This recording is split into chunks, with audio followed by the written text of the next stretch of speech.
Hey, welcome back. This is Update 5 Part 3. Now I'm going to try to get it all packaged up for you in the back end of this. We're going to do the engine size, the axle, the transmission, all the little goodies. So stay tuned. We'll be right back, and please like and subscribe to my channel. Hit the notification. I hope to get to that No Name Nationals. We need the subscribers. Thanks, and we'll be right back.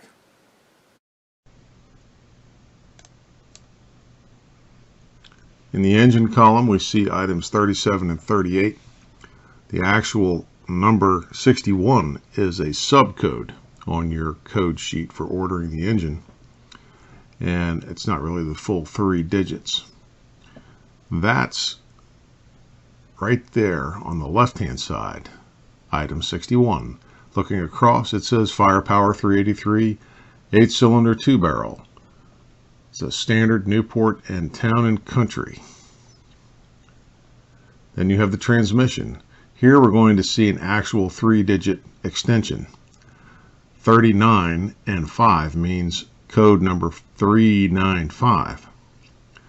So if it were going to be an automatic, you would see 395, and that's Torque Flight, and it's a Newport, standard, New Yorker, and Town and Country.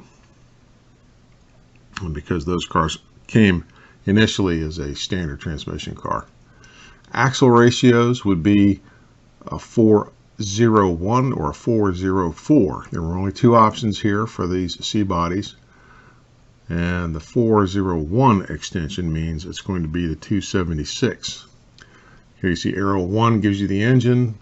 The star means it's going to be a Torque Flight, and 2 means the 401, 276. Also, they're going to pick the tires if you don't pick them yourself.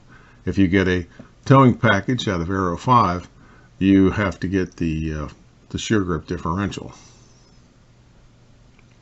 And if you're getting a shear grip differential in this car, the code to order it can't be 401 or 404.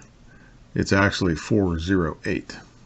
And in case you were to get one, and I just put a red 8 for an example, it would verify as the last digit for the code. And that's how the rest of these will run. And the tires, by the way, they are out of the parts book. You see a 53. And that's from the parts book. The rest of these, the power equipment, the power steering, cigar lighter. And cigar lighter, by the way, came standard. So if that was a standard piece of equipment, they would have it listed. And you see it there. The light package involves all of that 509 through 517. And then you have the padded sun visors. That's also part of it. The wheel housing cover, that was standard on these cars, so you didn't see it picked up as a special code. That would be number 586.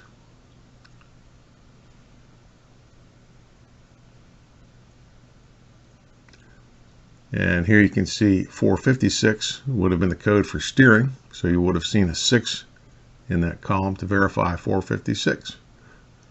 And just to show you that the cigarette lighter, 2 ashtrays, and a cigarette lighter are alongside. This comes from the sales brochure from Chrysler. The 362, if you remember, my window sticker was on the window sticker, and there are the items listed for the light package. A lot of people know those by the little fender mounted turn signal indicators. That's usually a pretty good indication that you've got a light package in the car. Going on to the full factory build code there, transmission has a star, and those last digits of the part number 334, I verified those.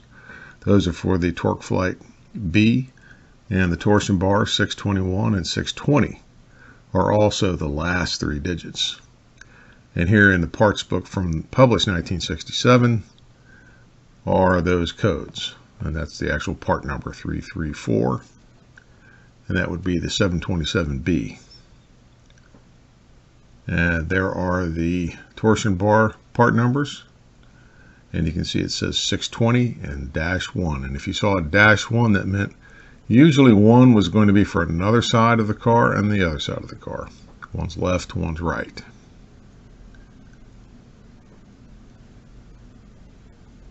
Lastly, we have this area where the station wagon and the fleet items, the fleet cars, and the export cars were usually set up and indicated. Shoot! Boy, wasn't that a whole bunch? Forgot to put my right hat on there for the factory. I hope you enjoyed all of that information about the broadcast sheet. Next, we'll take on the Certicard, and the owner's manual. Won't be much, but just enough to round that whole thing off. And I hope to get your likes and subscribes, please, please, so I can get to that No Name Nationals. Thank you, and have a good day.